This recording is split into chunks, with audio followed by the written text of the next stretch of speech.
Final Fantasy X wishes it could be this game.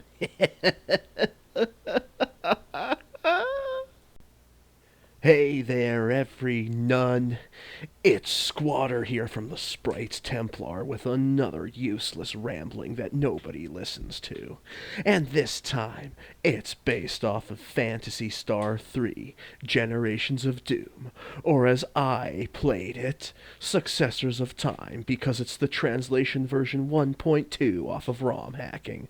And no, this isn't the general improvement either, because I couldn't get that version to work, not with at least the faster walking patch and the parallax scrolling patch that allows you to have that graphical effect in the battles against bad dudes. Yeah, I know. So, let me tell you, I obsess over things, and I was not able to make it work. It would either crash out with a red screen upon loading the ROM, or it would not start the game even after, like at this point here, it would have the title crawl, and after that happened, it would not start the game. You wouldn't show up in your little town. It would just kick you back to the Sega logo and just have a continuous repeat of that. So, yeah, no, that one didn't work. So I just decided to see if I could play the next best thing, which turns out it was kind of a mixed bag, honestly, because as you can see, Marina, her name is supposed to be Maya, and I'm not even sure if Arakio is the actual true name either, and your character's name, he is not Riss, he is now Kane, as you can see. So, unfortunately, that was actually a bit of confusion on my part, especially since the names of the characters, some of them at least, the names of the characters have been changed. The names of the items have been changed. My god, that was a huge issue with me. And I just noticed that this town that you're in, the starting town, I'm just getting over Hovid.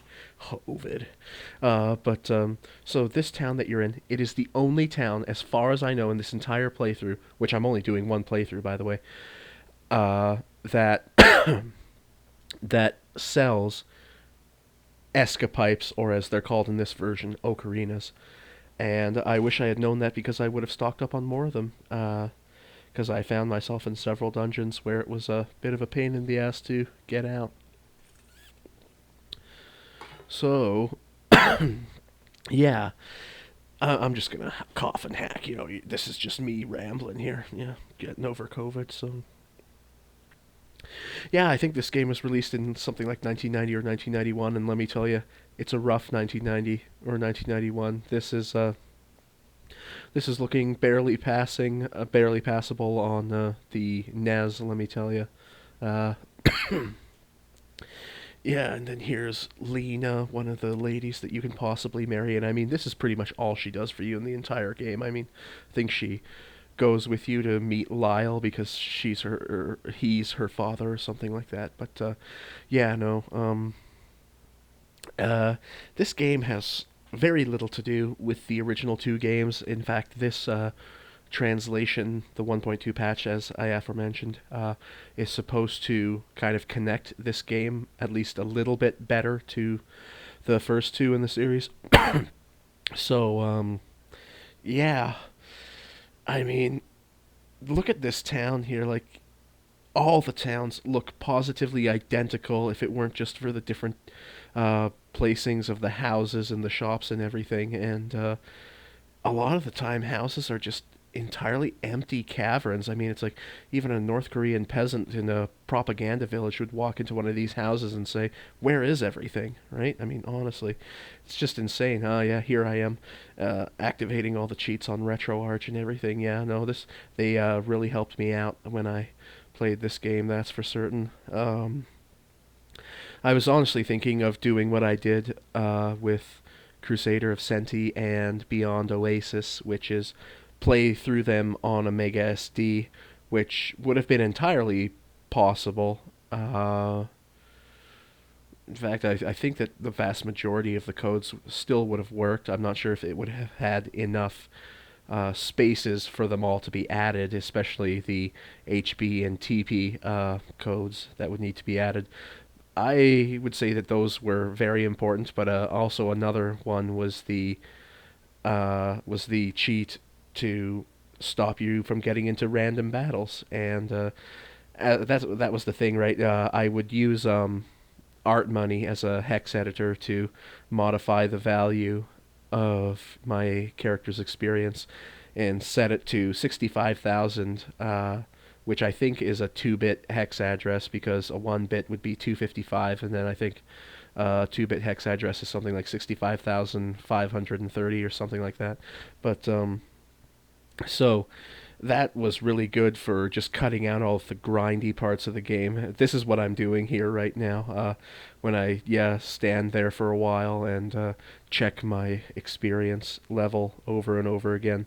That's what I'm doing whenever I'm doing this. So it's like if you see like a flicker in the screen or a hiccup in the audio, it's because I'm clicking out of RetroArch and going into art money and modifying those hex values there. Because, as I said, I always play the game for the storyline in it. Nice parallax scrolling there. I always play it for the storyline and not necessarily to have hours upon hours of level grinding and things like that, because that's a quality of life improvement that should have been hashed out decades ago, if you ask me. It certainly pads out the game, and there are probably still games exactly like it that still have level grinding, but I think that they kind of streamline it and make it a lot more enjoyable rather than just running around in a circle on the screen and killing the exact same looking little gold Tweety birds there, you know. I decided to show several battles in my playthrough just to give the nobody who watches this a taste of what the battles were like and what the enemies look like and everything.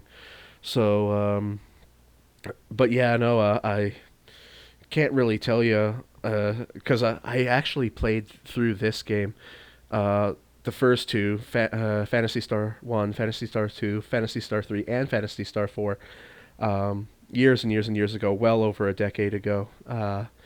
And I had played all those as original games, unaltered, like not retranslated or modded or anything like that. Still with cheats, though, of course, because that's how I roll.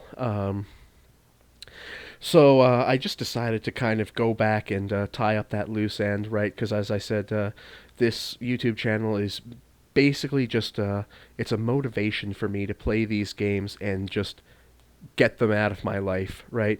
So I'm certainly not going to play any more playthroughs of this game. I'm not gonna go marry a different lady and have a different son, you know, because as far as I can tell, and as far as the game played out and the characters that I chose, I feel that this is the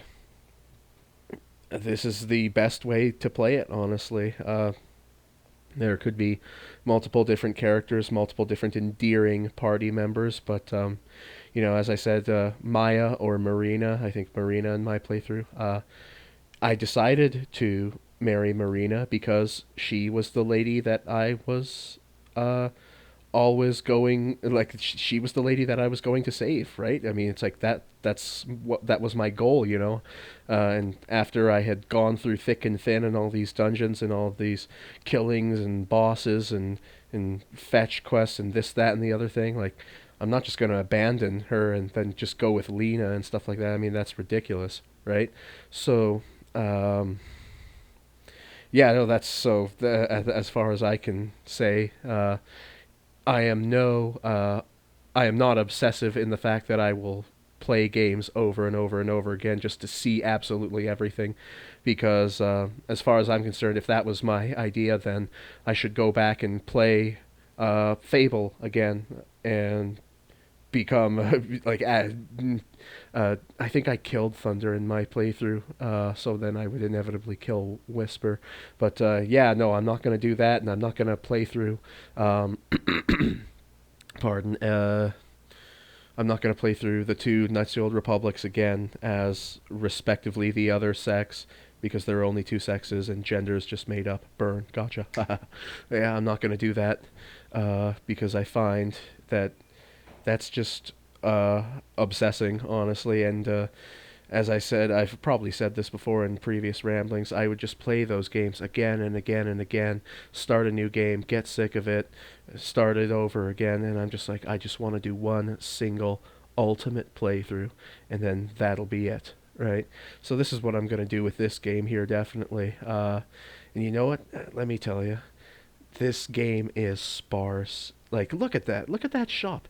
It's nothing but floor, a counter, and a guy. There are no details on the walls. He doesn't have like swords or spears or axes or anything like that. Like every single house, every single store is just floor, walls, a counter, and a person there. That's it, right? I mean, it's like this was so rushed, honestly. And it also seems that it was actually pretty lazy, honestly. I mean, you've got like some little details in that little character window there, right? But oh man, I gotta tell you, like there are older and simpler RPGs that look like they have a whole lot more passion and effort put into them than this one, right? I mean, it's like you have sidewalk, grass, trees, several fountains, some of them that you can walk into and everything, right? This guy isn't supposed to talk about women in the original game. He's supposed to talk about cyborgs. You know, that's a little Nintendo-esque censorship thing that Sega was doing at that point, right?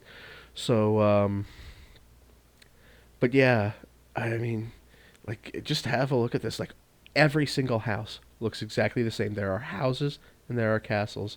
Maybe you could say it's like, oh, well, what about the weather control tower? Well, that's only represented by a tiny little icon of something that looks like a featureless Tower of Babel half built, you know, or Babel or whatever. I don't even know. Right? Yeah, killed a giant reindeer guy there, but yeah, no, the music, I would say, you know, sometimes it's okay. Like certain tracks that you hear during battles. I mean, like the track that you hear when your characters are attacking. You know, that you know feels like you want to get going and stuff like that. But everything else is just gems garbage. Honestly, like the gem sound driver is really awful in this game. Honestly, it grates so terribly on you, and the sounds seem off tone, right? They're off beat too. Like when you're walking around in the overworld, you hear like this really simplistic kind of like one or two like PCM noise being belted out, and the more party members you get, the more complex the music gets, which I think, you know, that's a neat little thing there. But and you know, as I said, it's actually kind of a catchy beat. The drums kind of remind me of Irish tin whistle music, honestly, if you've ever heard them before. Just the rhythm of their beat. But the when it kind of has the triangle noises during the overworld theme, when you have all the characters in tow, it seems really offbeat. Like it seems kind of late when it comes to the rest of the ensemble of instruments. So that was kind of off-putting there. Yeah, again, every single place. It's like, yeah, that's an inn there. I mean, at least there are beds there, huh? Right? Not even a table to be seen. And unless, if you just found yourself in one of these buildings, unless you talked to the person at the counter, you would not know where you were.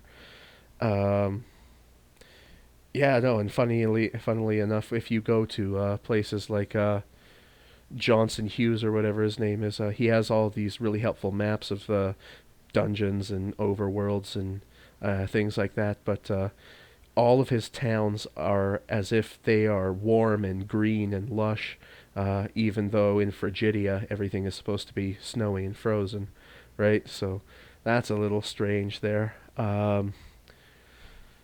Yeah, no, so I was saying that I wanted to play it on maybe the Mega SD or the Mega EverDrive, but I just decided to play it more so on RetroArch entirely, not just more so, but because I especially wanted the frame skip option, even though I didn't really use it a whole lot, honestly. I really only used it a few times throughout the entire playthrough, just before I got what is it, Leia's tear or something that or pendant that allows you to teleport between worlds and stuff like that. Um, Funny how these worlds are spaceships, high tech spaceships, but they still have like medieval temples for their teleporters and stuff. I guess it's not that out of this world, but yeah, no, the cheats and everything, like I purposely left those in there because every time I edit things in Cyberlink Power Director, it always lowers the quality as well as the frame rate of the resultant video. So I didn't want to necessarily do that because this game has some pretty smooth scrolling, 60 frames per second, and I wanted to see if I could capture that as well as possible. But the outputs don't seem to reflect that, unfortunately. Um, Now, yeah, there was supposed to be there is a general improvement version of this game on ROM hacking and stuff like that. The one that I had previously mentioned that I just could not get working with the fast walking patch uh, and the parallax scrolling patch, and they said that one of the additions was like no empty rooms and stuff like that. And I mean that certainly would have been a welcome change, right? Because whether you're in a house or a shop or a castle and stuff like that, you're just looking around and it's like these sharp geometric buildings, these structures that could barely even be considered structures. There's like just floor, walls, maybe a carpet in the throne room, and I could never. I had no idea what I was doing with this. Again, like law, unbalance, balance, whatever. Like I had no clue what I was doing with that. It would tell me in the walkthrough on like RPG shrines or things like that. They'd be like set this guy's technique to this, that, or the other thing. Pardon me.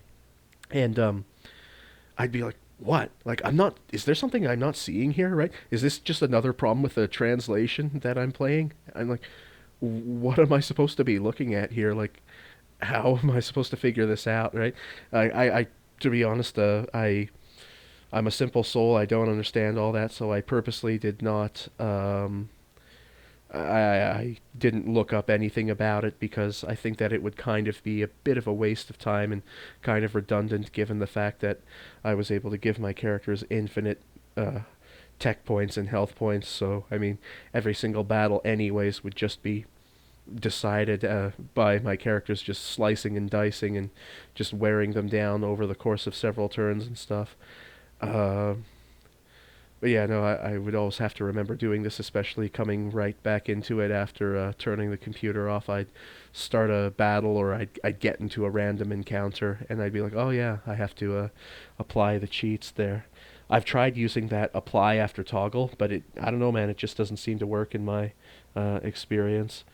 Um, yeah, no. So I mean, the names and everything that really got to me because especially with the five final weapons and stuff like that. Like, I thought it was supposed to be the black sword or something, but it was listed as the Orakio sword and things like that. And the final weapons, maybe before they're powered up, I mean, they're just not very good, right? And I mean, I guess it's good that the game disabled you from being able to drop these all important items and things like that. So I mean, thanks for that, right? But so I mean, it's just so simple. This like these chests, I mean, do you think they could have animated them better? Like maybe make them like gray, dark gray, black, and brown, like as if they were wooden chests instead of just these giant steel hermetically sealed sarcophagi or whatever.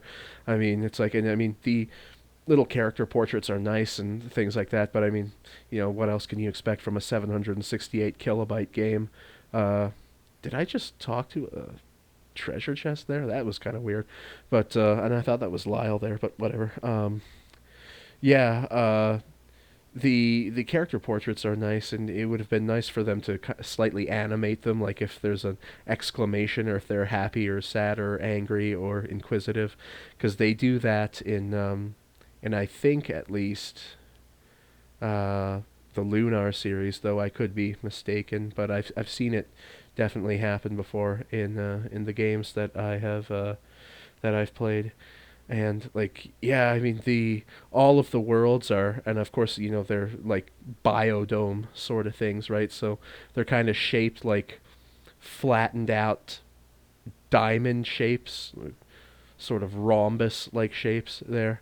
So they're not like the first two, which I think basically behaved as if they were globes, where if you went too far in one direction, you'd kind of wrap around and end up like right back where you started after a while.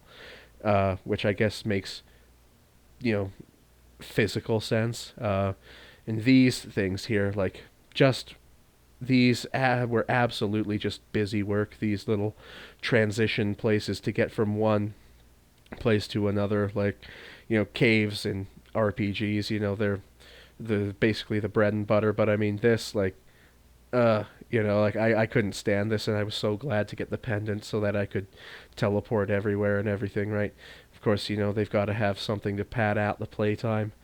But now the mechanics, like the like if you're at a shop, that was a huge pain in the ass, right?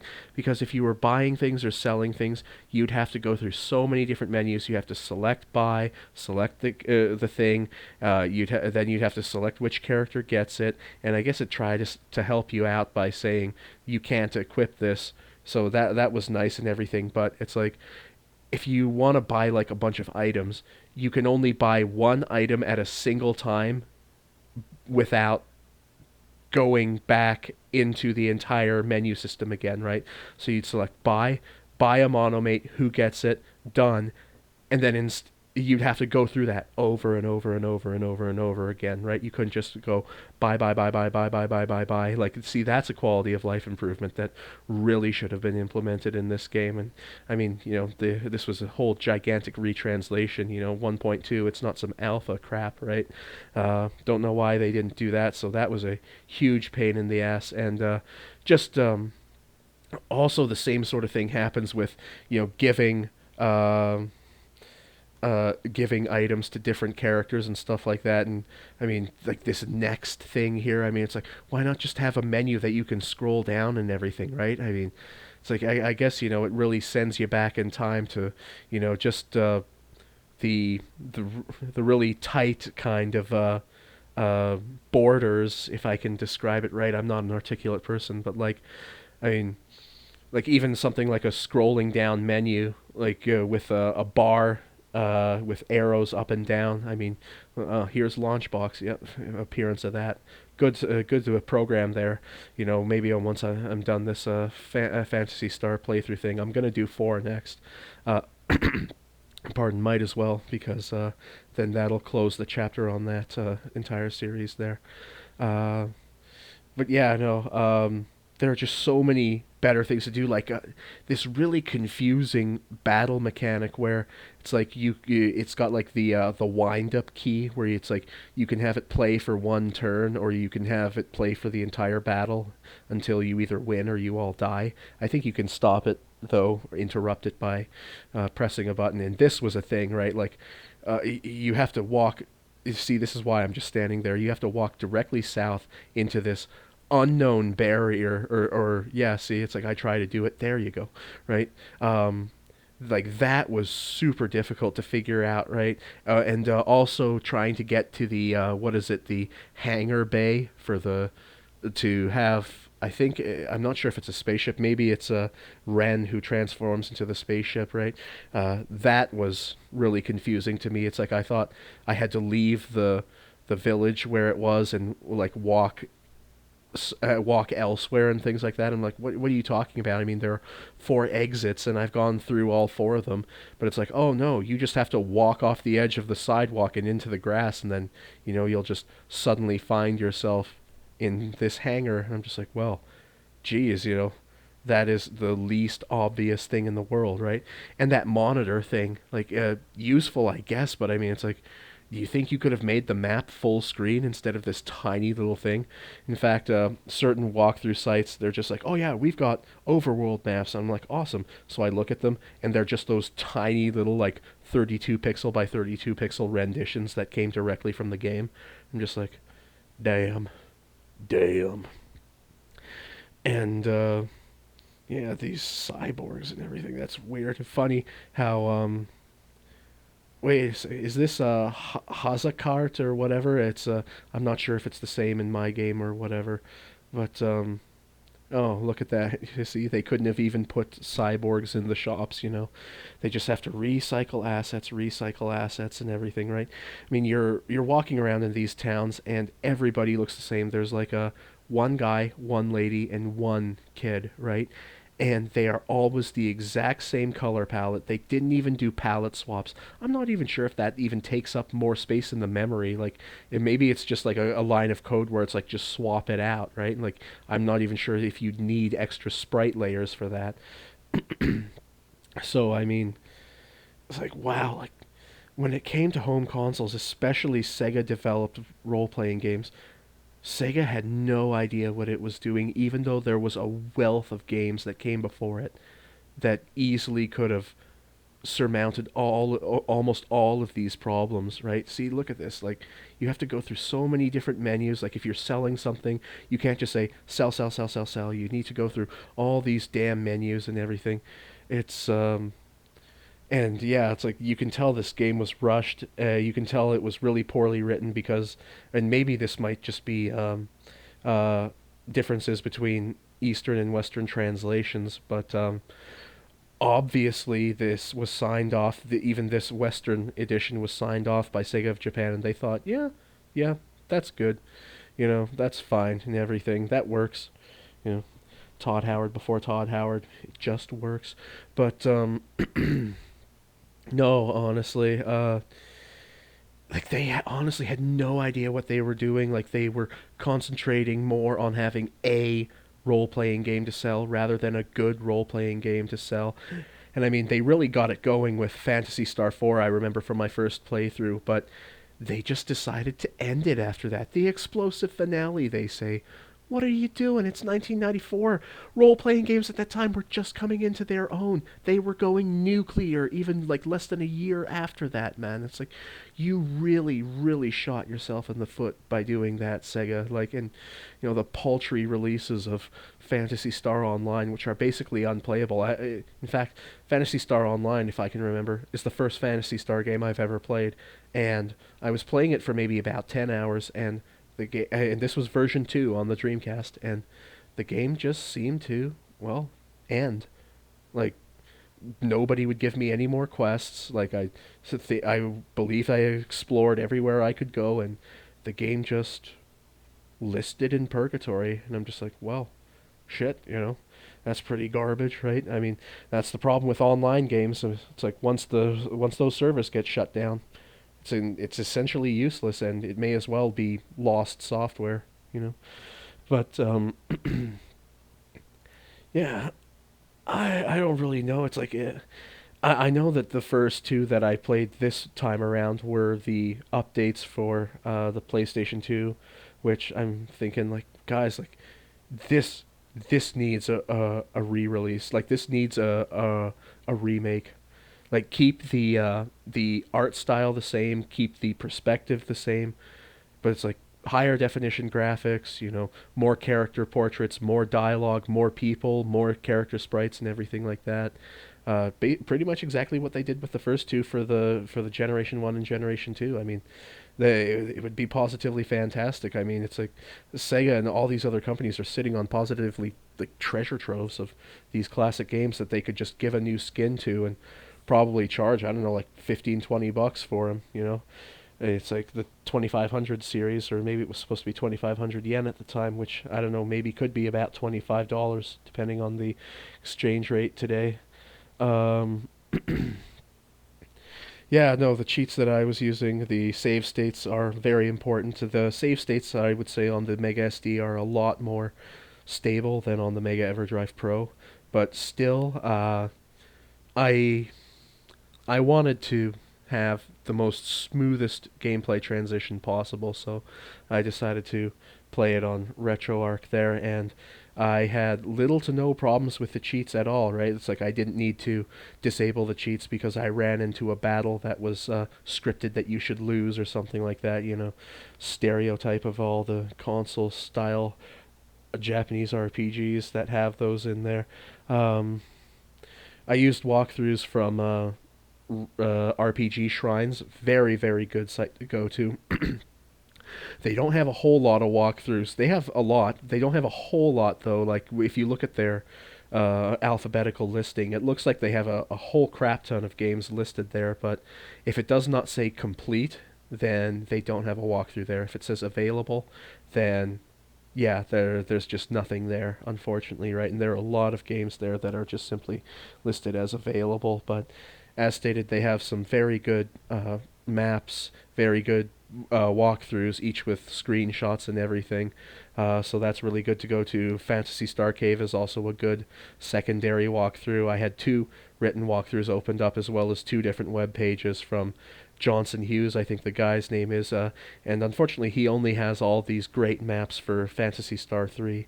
Not for Phantasy Star 4, unfortunately, but you can go elsewhere. I've searched to get maps for that game, so that's good. Still, it would be nice for him to be consistent and have all the games in the series there, but he does have Dungeon Explorer 2, which was another game I was considering starting to play in these past 2 months that I've just been practically dicking around doing nothing, unfortunately.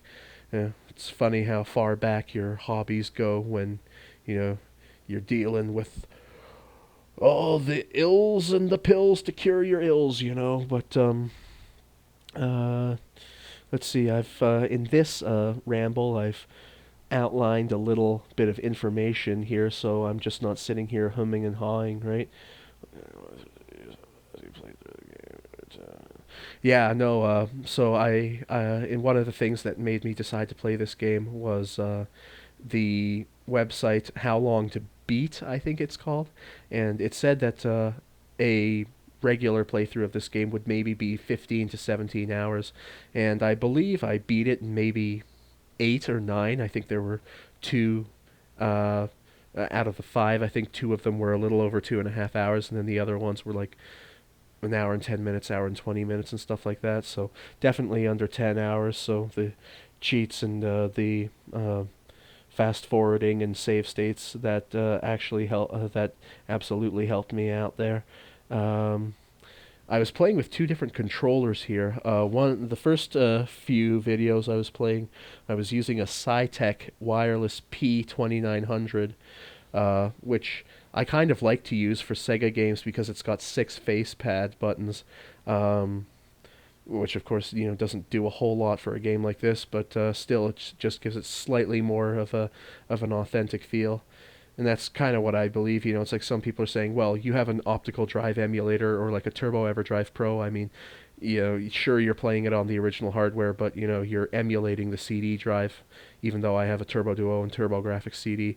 But I would say I don't think that ruins classic gaming. I would say what ruins the feel of classic gaming is using wireless Bluetooth controllers like 8-Bit Do or like the Humble Bazooka editions, which I will be honest with you, I do have for the Panasonic 3DO, simply because it's so difficult to find Capcom Pad Soldier controllers for that system if you want to play the great port of Super Street Fighter 2 Turbo for that. But yeah, no, so since I'm playing it on an emulator, I kind of excuse all that. So I was having trouble a lot of the time with the Cytec P2900 connecting to its wireless receiver, so I decided to switch to a Logitech cordless Rumble 2. It's supposed to have some kind of a model number on this. I think it's an F310 or something like that. It's not the FJ710 or whatever it's called. It's not the same one that sank the Titan sub. Ha ha. But yeah, that's one of the things in my little outline here. How these games affected Sega's image and bottom line, well, I could tell you. I mean, at the time when Nintendo was releasing their absolutely mind-blowingly amazing Final Fantasy series, Sega was crapping out shit like this. Like, let me tell you, this is a pretty paltry excuse for an RPG, to be honest. Like, I enjoyed it for the most part, especially because it was so easy to get through, so easy and quick to get through, mainly because of all the streamlines from the cheats and the emulator options that I was using. But and I mean, I guess at the time, putting yourself back in time, like there was really little else. If you, I mean, if you know, if you had a Genesis, that means you spent all your money. You spent your hard-earned money on this extraordinarily expensive role-playing game because it was a larger cartridge size at the time, 768 kilobytes, but which I think is 6 megs. Um, yeah, so unfortunately, you didn't really have a whole lot else to go to. But I would say if Sega actually released fewer games and put more effort into them, they'd probably still be in business today.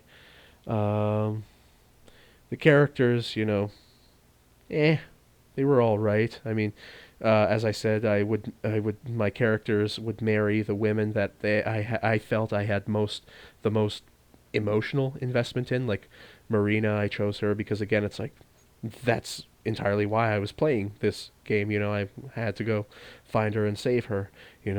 So that's why I chose her. And then I decided to choose Thea over Lynn or Lan or Lynn or whatever, that weird butch lady.